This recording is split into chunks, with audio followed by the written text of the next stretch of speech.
Olá, amigo internauta! Estamos de volta com o nosso Saúde em Dia, o nosso programa aqui a gente traz entrevistas. E hoje eu vou entrevistar a doutora Paula Bergamaschi, ela é endocrinologista e a gente vai falar sobre um tema que chama a atenção de muitas pessoas, que é a questão do diabetes. Hoje no Brasil, mais de 13 milhões de pessoas têm diabetes, 6,9% da população. E muitas dessas pessoas, às vezes nem sabem que tem diabetes.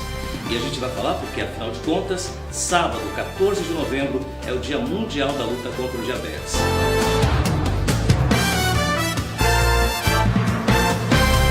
Estou aqui com a doutora Paula. Tudo bem, doutora? Tudo bem. Seja bem-vinda ao nosso blog Saúde em Dia. Prazer recebê-la aqui.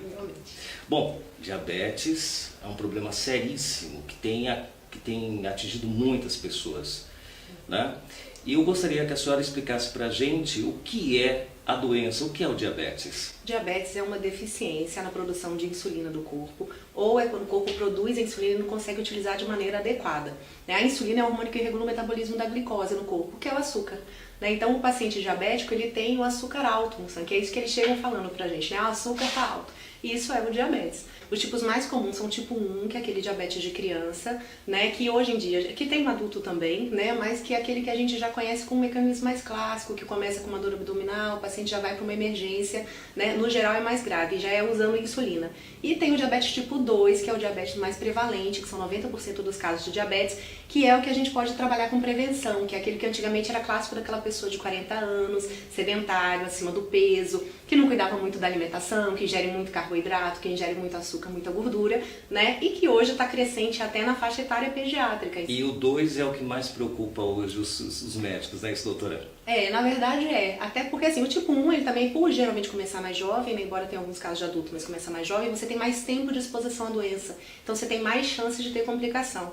Mas o diabetes tipo 2 a gente consegue prevenir, né? Então claro que você tem uma tendência genética também, né? Mas você consegue modular muitas coisas com hábito e é nisso que a gente tenta fazer, convencer a pessoa de que mesmo ela não sentindo nada, né, a gente tem alguns fatores que podem influenciar nisso, então a gente tem que intervir nesses fatores para conseguir fazer a prevenção da doença. Bom, a senhora entrou num ponto fundamental que são os fatores. Quais são os principais fatores de riscos, principalmente para o diabetes tipo 2?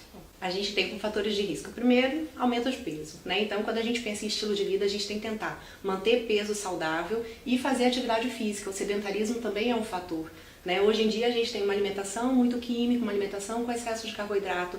A gente cada vez tem mais comodidade tecnológica, então a gente tem uma vida menos ativa, porque quando a gente pensa em exercício físico, não é só aquela atividade física de academia, todo mundo pensa só em academia, né? Mas você pode subir escada ao invés de usar elevador, a gente usa controle remoto, a gente usa celular, a gente já não tem que se deslocar para mais nada. Então um dia a dia mais ativo, atividade, isso aí também vai ajudar, né? E claro, se conseguir fazer uma atividade física moderada, constante, 150 minutos por semana, também vai ajudar bastante. Fora isso, pressão alta, o colesterol mais alto, o excesso de ingestão de gordura, aquela gordurinha principalmente abdominal, que a barriguinha de cerveja também são fatores de risco para desenvolvimento de diabetes.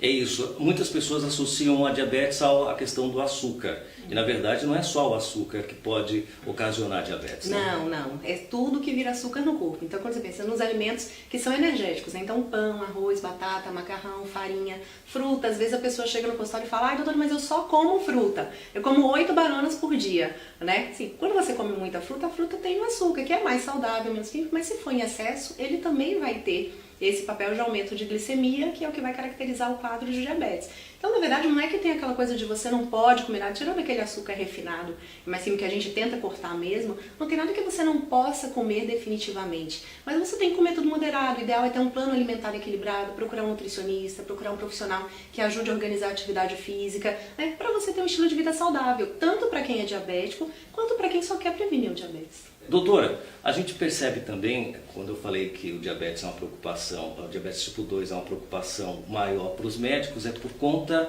dessa questão da obesidade infantil. As crianças hoje, por conta da alimentação industrializada, por essa questão do açúcar de adição, que são os doces, refrigerantes, biscoitos, isso tem aumentado o número de diabetes nesse público? Tem. É isso. Antigamente a gente pensava no adulto a partir de 40 anos com aqueles fatores de risco.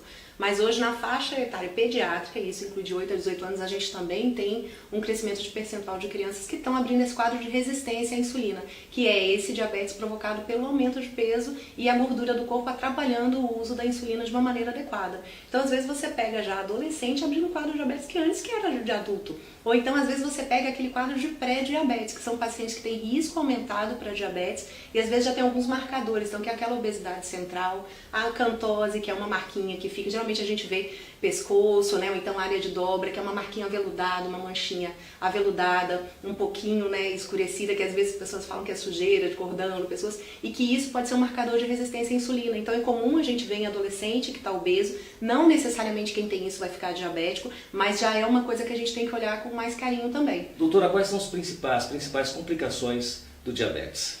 Como o diabetes é um açúcar alto no sangue, então esse sangue passa por todo o corpo, a gente tem que pensar que pode atingir também o corpo todo. Então as maiores complicações são cerebrais, então um acidente vascular cerebral por conta dessa alteração de endotélio, que a gente vai fazer alteração arterial, né? Então você pode ter uma chance maior de acidente vascular cerebral, uma chance maior de ter doença cardíaca, né? De ter doença arterial periférica, né? Doença nervosa. Então o que a gente acontece? Você pode ter alteração de sensibilidade, você pode ter dor mesmo em repouso, doença renal, né, o tanto de paciente com diálise que, né, vai fazer doença renal crônica por conta do aumento de glicemia. Então a gente tem que pensar em todos isso. Fundo de olho, né, sempre o paciente diabético ele tem que fazer essa avaliação, então ele tem que fazer uma pesquisa anual de urina de 24 horas para ver se tem lesão renal, ele tem que fazer um exame de fundo de olho anual para ver se não tem algum início de retinopatia diabética. Então esses órgãos nobres são os mais anticorretivos, né? O diabético tem que ficar de olho porque ele pode ter complicação em todos os sistemas. Doutora, diagnosticado diabetes, o que é mudado no estilo de vida dessa pessoa? Ela tem que tentar ter um estilo de vida mais saudável possível, que seria o adequado para o diabético e também para quem não é diabético. Então a prática regular de atividade física, uma alimentação com pouca gordura saturada, sem excesso de carboidrato refinado, né, com frutas, com verdura. Então seguir um plano alimentar adequado, isso aí já é fundamental. Diagnosticado o diabetes, dependendo do nível, não só o estilo de vida vai ser suficiente, e aí o endocrinologista vai entrar com a medicação. Mas dieta e exercício é para todo mundo, isso aí não é negociável. E claro, tem os outros fatores que são associados. Então a partir do momento que você passa a ser diabético, você tem que monitorar também pressão arterial, porque é um paciente de mais risco cardiovascular. O nível de colesterol tem que ficar um pouquinho mais baixo, porque por ser um paciente de mais risco, a meta é diferente de quem não é diabético.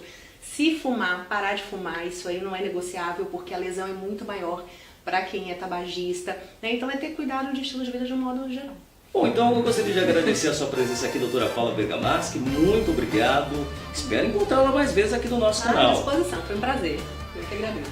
Bom, e a gente agradece a você aí do outro lado que está nos acompanhando. Mais dicas é só acessar o nosso blog, blogsaudeendia.com.br. Estamos nas redes sociais, no YouTube e no Facebook. Vou deixar na descrição do vídeo aí os links para que você possa curtir a nossa página no Face e se inscrever no nosso canal no YouTube. Muito obrigado e espero encontrar com você na próxima semana com mais uma entrevista. Até lá!